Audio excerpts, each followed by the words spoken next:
Hey guys, Professor Bill, Comic Book University. Immortal Hulk, issue 19. Yeah, you see that? Thank you, Alex Ross. Thank you for these freaking nightmares. Anyway, you know what? All he's doing is, doing his own rendition of what's on the inside of the cover. Maybe we should thank Joe Bennett for this because, damn, dude, nightmare fuel. All right, Butterfly is the name of this issue. Al Ewing is the writer. Joe Bennett on pencils. Roy Jose and Bellardino Bravo on inks. Paul Mounts and Rachel Rosenberg on colors. VC's Corey Petit on letters. Alex Ross doing the cover. And the variant cover artists are Emma Lupacchino and David Curiel, and another one by Greg Smallwood. Stan Lee and Jack Kirby created the mother effing Hulk. Dude, this is not your typical Hulk comic book. If you're rooting for the Hulk to win, Hulk gets his butt handed to him. In fact, his butt is one of the only things that's still intact by the end of this one. This is a violent, wicked issue, dude. And realistically, this is more of a Betty Banner issue. Betty Ross Banner. Yeah. This version of the Abomination, which is the original Abomination, plus a little bit of Rick Jones thrown in there. I don't understand why these two were both thrown in there, but okay. It has, I don't really want to give too much away, but it has a special ability which makes sense for the character, and it's freaky. It's really freaky.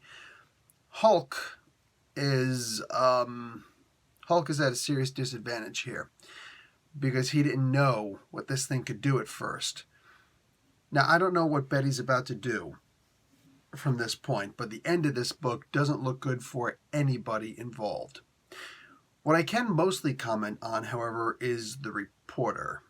Yeah, she's dumber than dog crap. She's in way over her head. She's not a national reporter. She's just a newspaper reporter for a local paper in Arizona. I think is it Arizona or just Phoenix? I forget. But anyway, it's somewhere in Arizona. It might be the whole state of Arizona.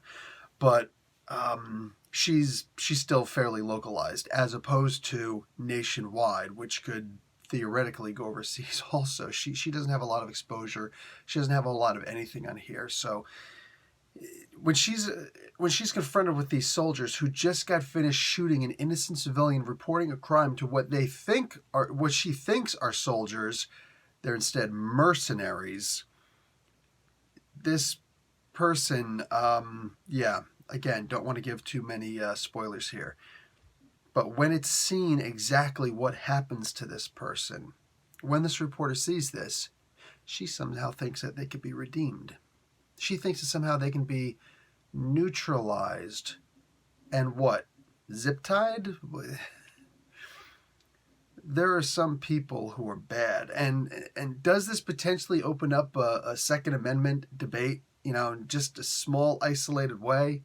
If you take away the guns of a murderer, is that murderer now neutered? Nah.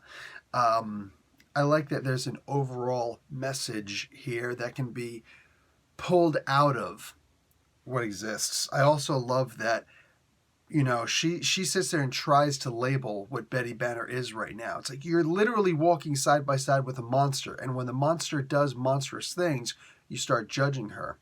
Well, Betty's still got enough of her wits about her that she is able to throw that back in the reporter's face. This is such a good comic on so many levels. And the internal dialogue that's being spoken this entire time, it's by Betty. You think it's by the Hulk. Read it again. It's by Betty. So good. Such a... Wow. Wow. An entirely different take on women's lib, if that's the way you want to really go with this. I love that. You think I'm the wind beneath your wings. No. I have my own. God, that was terrifyingly good. Guys, love this book. Even with the nightmare fuel. Professor Bill, Comic Book University. Class dismissed.